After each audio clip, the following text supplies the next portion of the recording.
backgrounds aside, so thank you guys. Really appreciate you guys for taking the time. This is very exciting to me to get everyone on the same stage, and we can talk about one of my favorite topics is digital marketing. So, I guess before we kick off, wanted to just sort of set the stage. And we started talking about this sort of event a couple of weeks ago, and started talking about the idea of sort of marketing in a disrupted environment. And I'm thrilled to have you guys on the stage because we do have a bit of a West Coast kind of representation, as well as the East Coast representations, and then Steve and I are based here in the Midwest in Detroit. So super cool to have a bunch of different perspectives on the stage. But I guess before we get into the meat of the conversation, I would love to just hear for a second from each one of you in terms of sort of what you're doing currently in your role and sort of in the companies that you're within. So Steve, maybe you can start there and just talk about what you're doing at Rebuild. Yeah, sure. So I'm Steve DeAngelis with Rebuild. I spend a lot of time in the social world, but ultimately oversee the brand strategy and creative for our clients as well. Awesome. Shuree, how about you give a little bit of an intro here as well? Yeah, so I'm the director of paid social at Rain, the growth agency. Rain is based in Portland, Oregon. So we are part of the West Coast contingent here on this panel. Excuse me, I lead strategy and execution with my team in the paid social sphere. So it's already been an exciting couple of years in paid social, and gearing up to have another couple of years of exciting growth and challenges, as we all know. But yeah, that's my role at Rain, and I'm excited to be here to talk today. Awesome, thank you. And how about you, Molly? Hi, I'm Molly Schultz. I work at UM. I'm based out of our New York office, and I'm on our investment team, and I work across all channels, but with a specialty in digital. So I work across a variety of accounts, but then I'm also one of our digital leads on the investment team. Awesome. Thank you. I appreciate it. And thank you guys for taking the time. So let's dig into it here. One of the things that sort of just strikes me as we sort of think about just the overall landscape, and consumers have more choice now than ever before. This creates a lot of challenges and opportunities for marketers. I'd love to hear from all of you in terms of how do you address media fragmentation, and then sort of balance the need to show ROI to your clients. So Shuree, how about you start there? Yeah, I really think it comes down to knowing your audience, knowing where they're moving, being really in tune with new platforms that come up, sticking with your tried and true. But as everyone that's been on social media knows, you always have your favorite platforms, but that doesn't mean that you're not willing to try something else. So I think it really comes down to knowing your audience, making sure that you stick with that tried and true, but also, have some courage to test, have some courage to lean into new platforms, know that your audience is also leaning into new platforms, and that will, provide growth for you. Yeah, makes perfect sense. Molly, is your experience roughly the same, or what are you seeing there? Yeah, I think very similar. I think, definitely starting with the audience, and fragmentation has definitely made things a little bit more complicated. I know personally, sometimes it's hard to figure out where the show is that I want to watch at what time or what date or whatever. But I think, keeping a pulse on that, and knowing that we're just always looking for the right person at the right time. So it matters less sort of where they are, as long as we're relevant to where they are in that moment. So we rely on a variety of tools to be able to help us facilitate what the best user experience for that is. But, I think the fragmentation is challenging, but it also then provides a lot more opportunity in terms of where we can show up and how we can show up. So I think it's, there are good things and bad things about it. Yeah, I'm always struck by just when you think about media plans and what you saw like on your media plans, today versus just what it looked like even 5 or 6 years ago. I mean, dramatically different. Steve, in terms of, fragmentation and people going and seeing and consuming in different ways, how are you addressing that? And then sort of the ROI is always challenging because, maybe, consumers are already there, but what about, how do we measure that as well? Yeah, well, I say first of all that I think a lot of brands get stuck overextending themselves and their resources trying to chase people from platform to platform, kind of like Shuree was saying. It's not about you, brand person, it's about them. You have to recognize that, understand how you're relevant to them, where you're going first before you make that investment. Then you've got two options. You can either steal the market share, or grow the pie. And my belief is with fragmentation, it's easier to actually grow the pie again because it's sort of shrank, right? It used to be brought wide open. Now it's kind of these microcosms that you can dive into, and it's much easier to prove ROI that way when you activate a community within a certain network. Got it. Yeah, makes perfect sense. And I think that, yeah, I mean, it's always interesting because you do want to make sure you're taking sort of a risk, but you're like a calculated risk. You want to make sure you are able to see a return, whether that's an early sort of a measurement lift or something, but also you want things to sort of be as consistent to the rest of your media plan as possible. So it makes perfect sense. As these platforms pop up and things like that we're trying to, you want to add value wherever you can, and marketing is all about attention. We want to get your brand, we want to get the brands noticed. How do you walk the line between sort of those unwelcomed interruptions and then also sort of that surprise and delight sort of the users? How do you guys walk that line? Molly, what do you see for your brands? I think interruption in general probably is unwelcome. I think people want media that helps them. And so we're always looking for ways we can add to that experience, whether it's content that is useful to whatever they're already consuming, or something that helps speed along whatever it is they're trying to do. And so in terms of activation, that can look like value exchange, or, I know I've already said relevance, but that's another one. I think those are the two things that are most sort of consumer facing and that consumers respond to. So I think the goal is really to actually avoid interruption and more be complementary to the experience. Yeah, it makes sense. Steve, are you seeing roughly the same thing?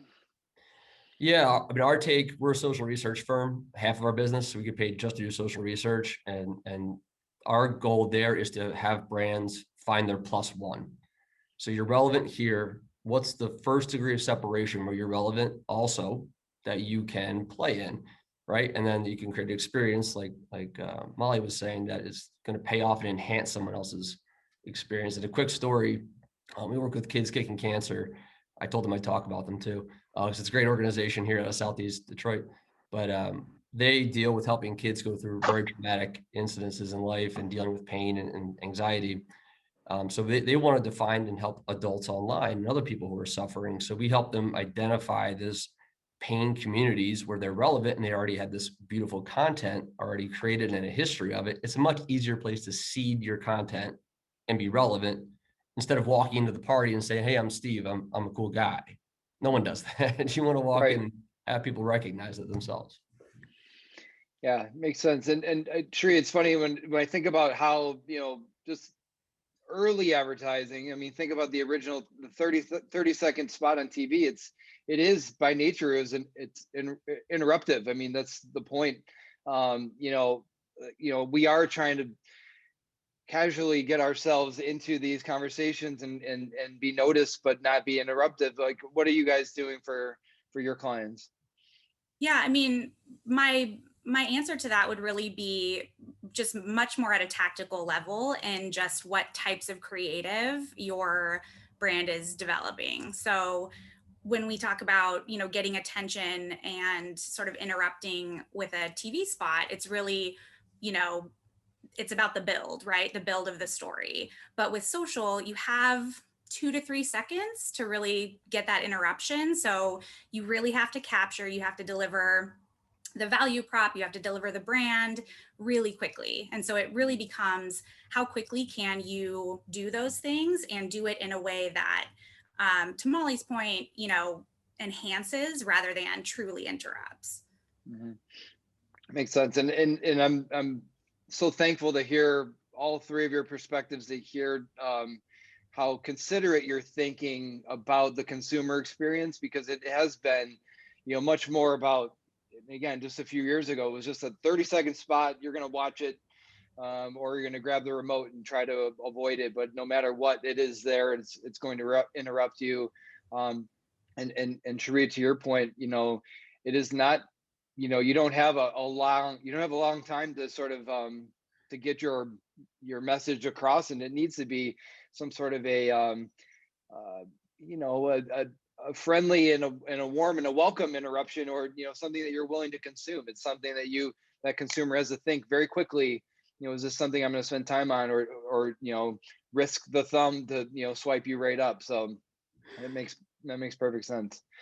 I guess in a few of you have already mentioned it in some of the earlier questions, but in terms of the testing and learning is so important. And I would love to just kind of hear your philosophies on how you sort of approach that. And then, does that vary, client by client, or is it something that you sort of tried to stick as consistently as possible? Molly, what maybe you can start there. Sure. It definitely varies client by client for us. I think we have a few different frameworks that we use as a starting point, whether it's 90, 91, different percentages of things that work versus things you want to test versus, very out of the box ideas. But I think the most important things that we do across the board are making sure that we're aligning on what innovation means, because we found that, it can be so broad and it can mean so many things, from strategy to tactics to buying approaches. It really can be many things. So making sure that we're really aligned with clients on that, and that we do have a framework that works for them, are the most important things, because then you can, stay organized and allow yourselves to really explore multiple territories. Yeah, makes perfect sense. Shuree, has any client approached you and said, what, give me some out of the box crazy ideas, like show me what's possible, let's go? That's the dream. That's what we always want. I mean, yeah, to a certain extent, we have had clients that are, really willing to test with, data and some, some smart intuition and some definitely a solid strategy behind it. But I think, one of the pillars that we have at Rain and the paid social channel is to really keep a test and learn roadmap dynamic.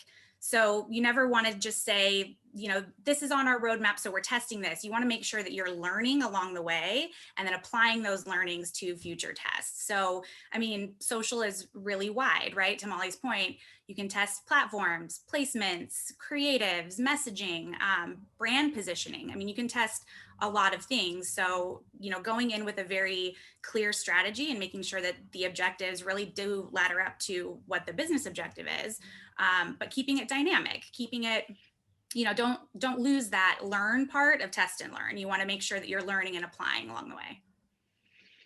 Yeah, makes sense. Steve, are your clients, are they willing to test? Are they interested, or is it much more about like, hey, listen, clearly, obviously, and resources are tight everywhere. How much, what's their appetite to sort of, explore some of the new territories? I'd say in general, they're very open. And I can't certainly, I mean, everything Shuree and Molly said are absolutely what we fall in line with too. The only thing I would add is that you can look at any client in any category with a monthly mindset, calendar mindset, because we are stuck on a cycle, whether we like it or not. Mm-hmm. That is a good way to bounce off the learnings, when you're repeating season changes. For instance, if you're in grocery and you're competing for someone, you're competing every week or every other week among the fill-in stop-in. So you have to be relevant all the time and test different things, whereas some categories don't change that much, right? There's seasonal triggers or events that happen. So we tend to lean on that monthly mindset as a reminder for testing to look back and see what worked and how to plan in the future. Got it. Yeah, it makes sense. And it's interesting, and everything is clearly a calculated investment. You want to make sure you're doing something that you believe, even if at worst, it's going to show you a return. But at the same time, it's so interesting to, hear different philosophies around, like, yes, some clients are much more prone to, sort of taking some of those risks, and others that are saying like, listen, just give me something that I know has worked, and, we're going to try to be as competitive as possible here. So this, brings me to my next, sort of question in terms of just overall, new platforms. And I feel like this is like almost like the golden age of media now, where there's just so much opportunity, new things that are coming up so quickly. Suddenly you've gone from, it feels like podcasts were like the talk of the town just a few months ago almost, and they still are in a lot of ways, but suddenly you've got, things that are more like short form video, which was like last year's like sort of breakout media, execution of the year. And then now you've got things like, like Clubhouse is suddenly just this amazing new kind of experience that, I think people are starting to figure out. So, I'd love to hear your perspectives on sort of, everyone has a different approach in terms of, are you a first mover? Are you a fast follower? Are you somewhere in the middle or behind? Like what's your philosophies on there? See, how about you start there? Yeah, sure. So certainly the rise of people following people, not so much brands, started a long time ago, but I think we're seeing that at its height right now, at least the highest points it's been. So when it comes to a brand, you have to have a very honest conversation with them to say, who and how will you engage? Because you just forcing yourself into Clubhouse is an awkward thing. Whereas your product innovation lead, who's very, proud about some feature or wanting to share, that's someone who might be relevant in that conversation of product development, for instance. So it's that, what can you commit to? And I don't mean by paying, that's half of it, but it's also what's your brand action that you have to show up with, or the person, more importantly. Got it. Makes sense. Shuree, how about you? Yeah, I mean, I would echo that strongly, just because it's not every platform is going to be, excuse me, for every brand.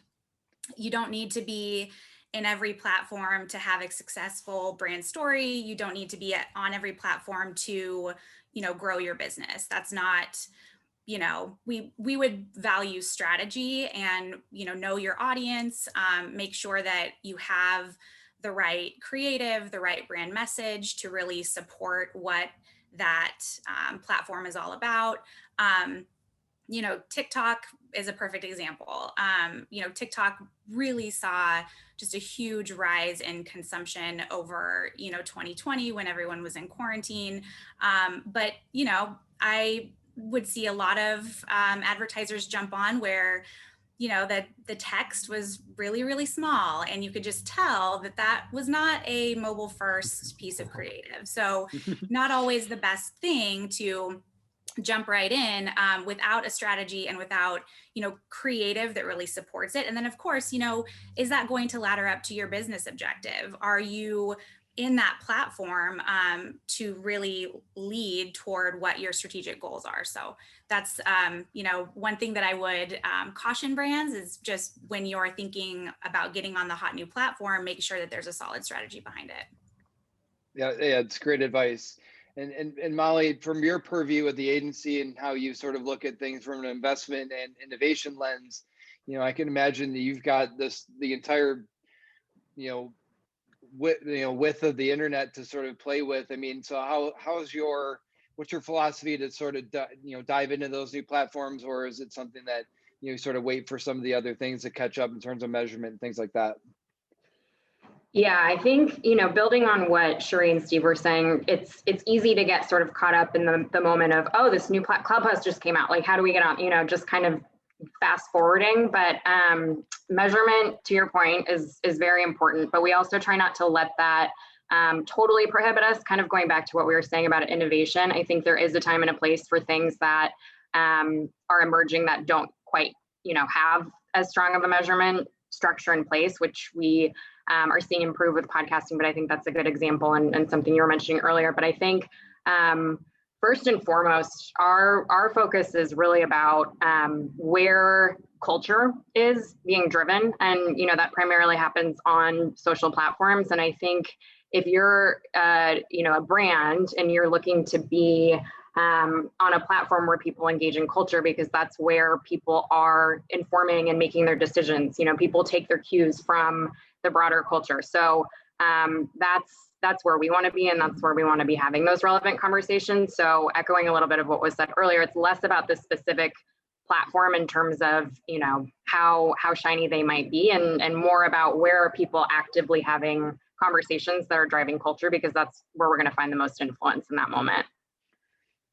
Yeah, that's a great perspective. And it's so interesting because you see some of these things that just organically happen, and they're, I go back to the Super Bowl, Oreo ad from the, a couple years ago. It was like, you can still dunk in the dark. I mean, that was just brilliant. And everyone was trying to then, sort of recreate that, even for the next few Super Bowls. And, you can see there's a lot of effort that goes into, trying to create something that feels very organic and natural. And then, even last year with sort of the, the ocean spray, skateboarding gentleman, that whole thing was very like, just, magical and organic, and it just sort of worked out.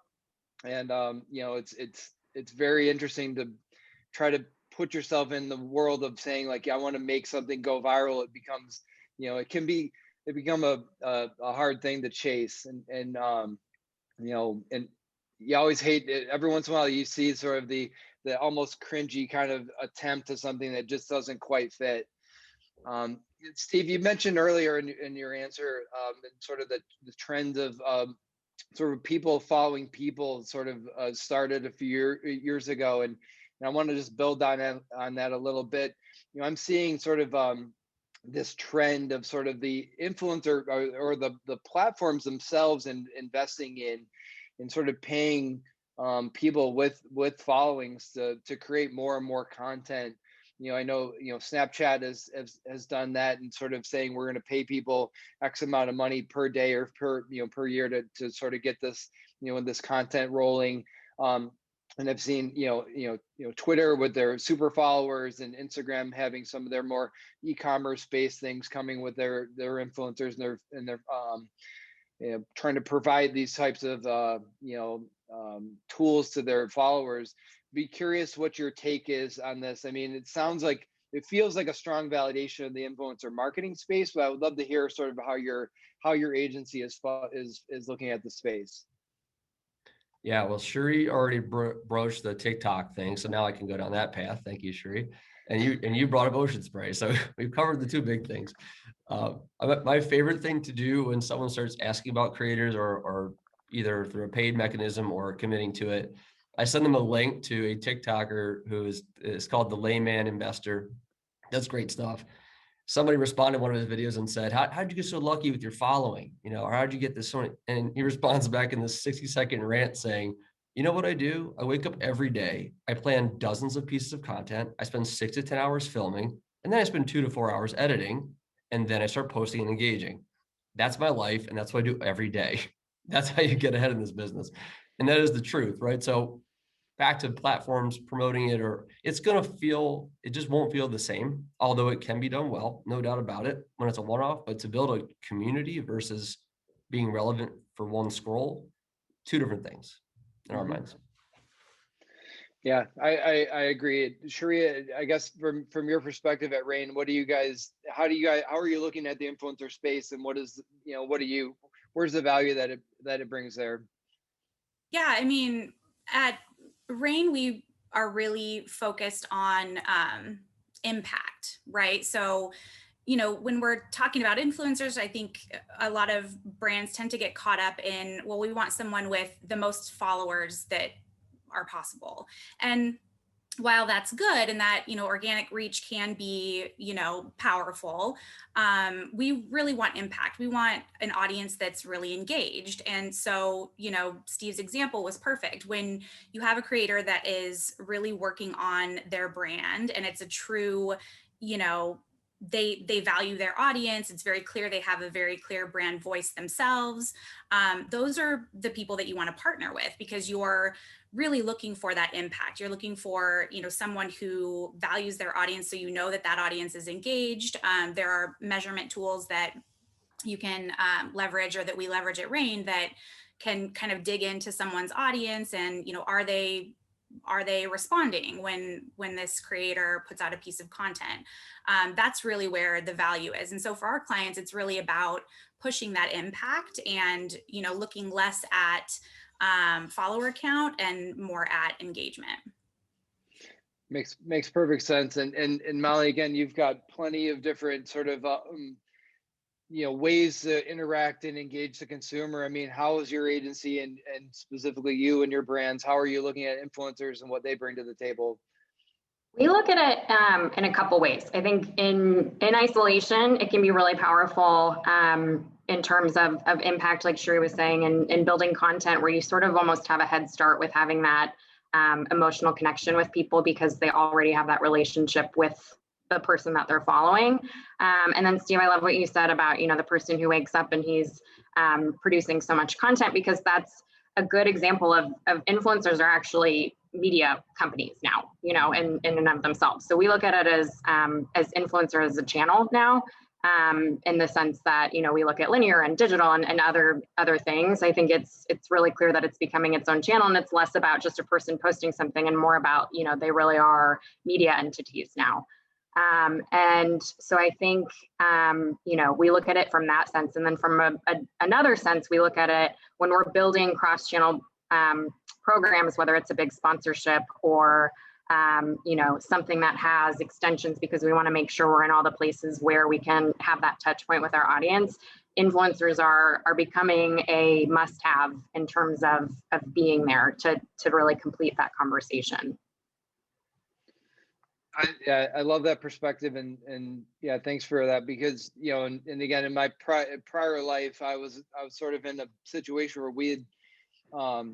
we'd purchased billions and billions of banners and video ads and things like that for different clients and things like that each year, and it was it becomes a very useful way to engage and get people to interact with the brand, and as I saw this opportunity where there was this new sort of emotive and breakthrough type of creative unit that suddenly is getting more and more attention in sort of the walled garden environments of the social platforms. I'm like, wow, there's a lot of potential here. So thank you guys for your perspective on that.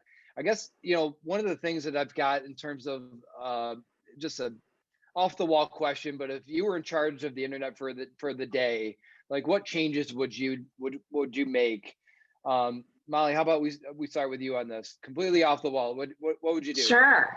So I think I'm gonna make a plug for something we have at Media Brands, which is our media responsibility principles.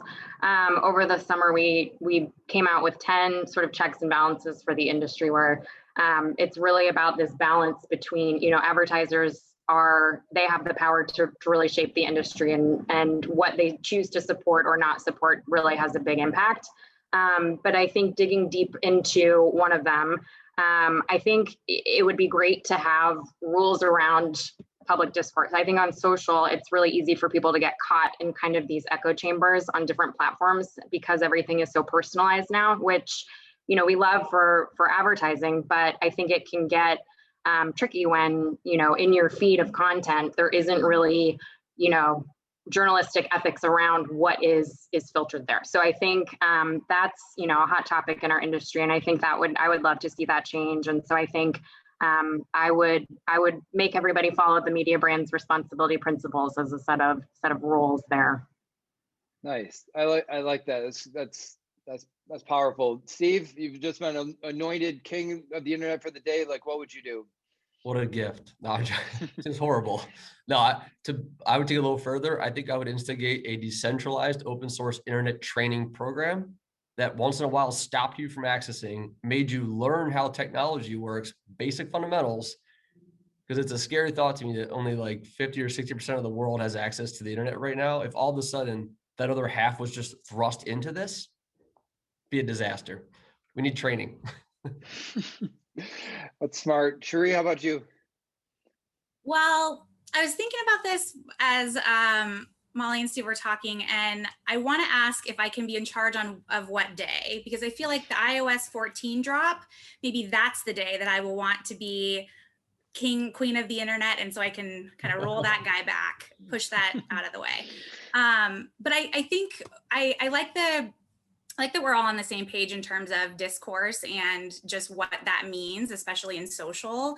It might seem like a little bit of a, broad answer, but I think if we had just a way to make commentary, just focus on the good, focus on the positive, I think that would really lift most conversations.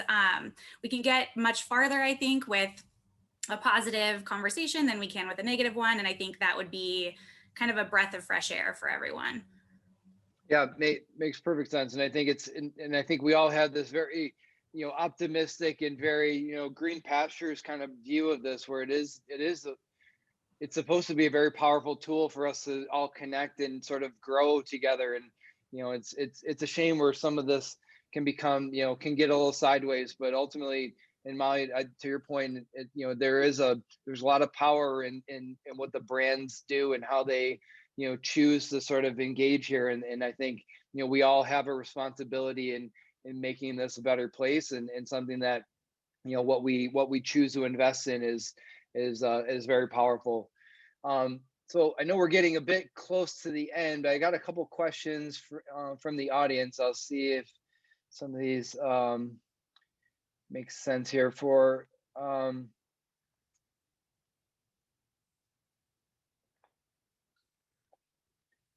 right. So when it comes to communicating with your consumers, how do you think about brand purpose, and how does that impact your approach to marketing? I know some of this we've covered a little bit, but I'll leave this up to the panel if everyone wants to answer. Yeah, I would certainly, just because I was not on mute. Sorry, Shuree. I didn't get off fast enough, but go ahead, Steve. I think the purpose is your commitment to what it is you do. And I think if you're tried and true to that, and you just showcase it, you don't need to force it into conversation, showcase it in little bits. That's where you can find success. Yeah, I'll build on that if I can. Just, I think having, so much of that brand purpose is messaged through organic social. And I think that's kind of the first stop, but it really should be through and through in all of your communication. So that brand purpose should live wherever your media, wherever your brand is being kind of broadcast. Makes sense. Holly, anything to add? I honestly agree with what's been said. I think it's important for brands to communicate their purpose. I think consumers want to hear that. And so I think it's about really organizing around the best strategy to do that and how to reach your audience to communicate that. Awesome. Perfect. And then I've got one more, and this looks like a perfect one for us to end on. Super curious, and it says, what are the most effective influencer marketing strategies to best appeal to Gen Z? What changes, if any, do you believe would need to be made to influencer marketing trends to better appeal to Gen Z? So I'd love to hear your perspectives on, Gen Z, how that fits into your marketing plans, and sort of what plans you're making to address that. Shuree, you want to start there? Sure. I think, my immediate answer would be to trust in the creator's content development. So, Gen Z moves very quickly. And so I don't think that we always need to have, a content solution for the influencers' content that they're producing. So have trust in that they know their audience, they know, what content, how best to fit your brand in. Of course, you have to have brand safety in mind, so keep those guardrails up, but definitely trust in your influencers in talking to Gen Z. Got it. How about Molly? What are you guys thinking about in terms of Gen Z? I think it's similar to what we were talking about before, where everything is audience driven. So Gen Z has, in the same way that any audience does, has a specific set of behaviors, and particularly, for different brands, whatever they carve out within Gen Z. So I don't know that we generalize to Gen Z as much as we try to be specific to whatever subset we're trying to reach. But I think it's the same general approach in terms of really wanting to understand where that audience is so that we can find the right places and right moments to interact with them. Got it. Perfect. And Steve, how about you? Certainly agree with everything Molly just said. And I would just add that, remember, this is their lives. A lot of us built our careers doing things outside of being captured. Their lives are doing things being captured. So just be sensitive to not just Gen Z, but anybody who's a creator and moves fast. Because not just Gen Z moves fast, but so do others too.